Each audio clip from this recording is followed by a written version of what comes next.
Adik dah bangun. Tahu-tahu tengok mak turun. Dia ingat dia turun.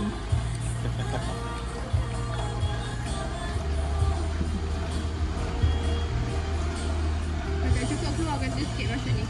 Tak habis kan. Apa kau banyak duit ni? Mama bagi ya.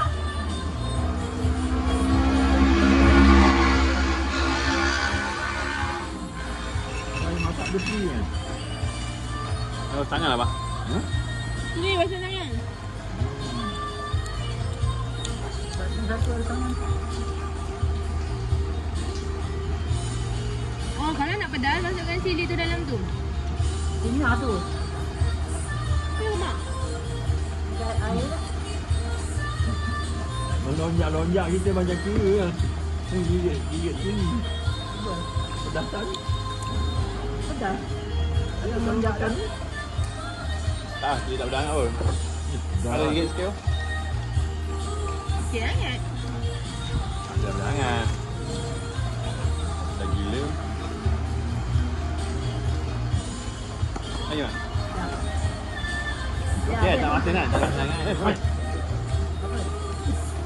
Tak ada dah masin sangat kan? Tak ada makan. Tak ada okey tau. Ha? Tahu dia buat tu sedap. Dia dah campur masuk buat tahu lagi lah. Berasa lah. Tahu Semedang ni, Mak. Dia buat 2 kali Mak. Tahu apa? Tahu awal Semedang ya? Buat 2 kali macam mana? Tahu biasa yang dia dah blend. Tahu biasa tu. Dia dah blend dengan susu apa lah. Dia jadikan balik tahu. Rasanya dia ada pernah tengok dia buat kan. Mana es krim kelapa? Buat Oh, faham. buat tu dia dah campur. Banyak yang mahal.